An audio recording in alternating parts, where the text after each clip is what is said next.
मिलत टाइम्स में खुशामदीद। मैं हूं मजहर खान।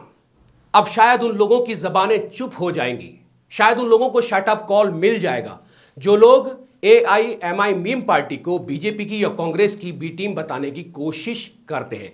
असदुद्दीन ओवैसी जो कि हर जगह चुनाव में आते हैं और उनको यही कहा जाता है कि चुनाव इसलिए लड़ते हैं कि दूसरी पार्टियों को फायदा पहुंचाते हैं। इम्तियाज जलील ने उद्धव ठाकरे को एक खत लिखा है। क्या कुछ पूरी कहानी है वो हम आपको इस वीडियो में बताने वाले हैं।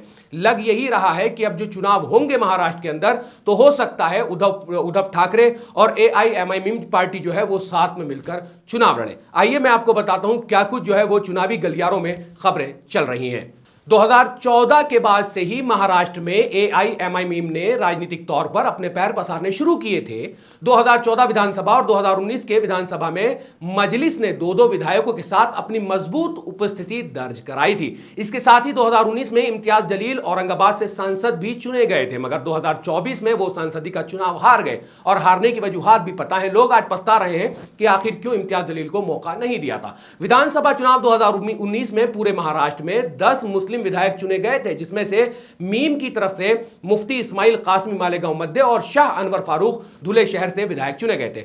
और ये इस्माइल कासमी साहब जो है इनके बहुत सारे बयानात आपने सुन भी लिए होंगे, काफी अच्छा बोलते हैं और अपना पक्ष रखने में पीछे नहीं हटते। इसके अलावा 2019 के विधानसभा चुनाव में 5 विधानसभा सीटें ऐसी थी जहां पर मीम के उम्मीदवारों ने मजबूत उपस्थिति के साथ दूसरा स्थान हासिल किया था।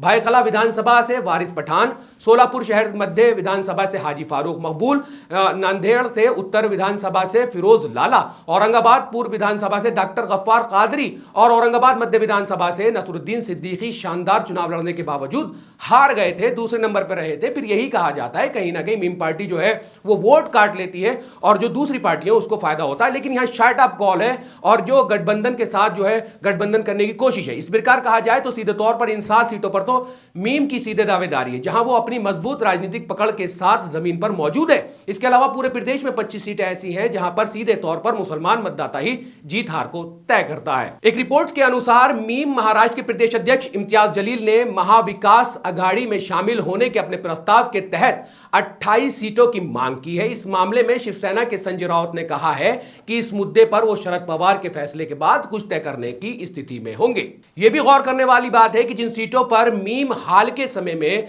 मजबूत हुई है उन पर सीधा शिवसेना का प्रभाव होता है। इसलिए शिवसेना और मीम के गठबंधन की खबरें अगर हकीकत में तब्दील होती हैं तो काफी हद तक प्रदेश की राजनीति को तब्दील कर देंगी। हालिया राजनीतिक और सामाजिक घटनाक्रम में खासतौर पर रसूलुल्लाह सल्लल्लाहु अलैहि वसल्लम की बेदबी के मामले में बुलंद आवाज की वजह से जिस मीम का सीधा प्रभाव महाराष्ट्र की 7 विधानसभा सीटों पर था वो अब बढ़कर 12 सीटों तक पहुंच चुका है। और पहुंचना भी चाहिए था क्योंकि वो एक रैली नहीं हुई थी, बहुत तगड़ा रेला हुआ था जिसका असर काफी हुआ था। ऐसे में सेकुलर पार्टियों के गठबंधन द्वारा असदुद्दीन ओवैसी की पार्टी को नजरअंदाज करना मुमकिन ही नहीं नामुमकिन है, क्योंकि अब असदुद्दीन ओवैसी की पार्टी अगर साथ में गठबंधन में लड़ती है और उनको वो जो सीटें मांग रहे हैं उससे कुछ कमोबेश हो जाता है तो ये जो एक खबर चल रही है कि खत लिखा गया है और उसमें लिखा गया है कि वो गठबंधन में आना चाहते हैं, तो कहीं ना कहीं एक बात जो होती है ना कि आप अपना राजनीति में जो है इख्तिदार अपनी मजबूती पेश करिए, तो असदुद्दीन ओवैसी लगातार इसमें लगे हुए हैं और कहीं ना कहीं बीजेपी को भी 60-65 साल में वो वजूद मिला है जो आज सारी चीजें हो रही हैं। तो ऐसे ही एक दिन ऐसा आ सकता है कि जब AIMIM का भी वजूद हो जाए और हिस्सेदारी मिल जाए और असदुद्दीन ओवैसी जो कहते हैं उसमें कामयाबी हो जाए। एक छोटी सी वीडियो थी, अगर आपको पसंद आई है तो वीडियो को लाइक कर दें, वीडियो को शेयर कर दें और अपनी राय जरूर कायम करें कि मीम पार्टी को गठबंधन करना चाहिए या नहीं करना चाहिए। इस वीडियो में सिर्फ इतना ही, फिर मुलाकात होगी। अल्लाह हाफिज। मिल्लत टाइम्स को जारी रखने और मजबूत बनाने के लिए हमारी आर्थिक सहायता कीजिए।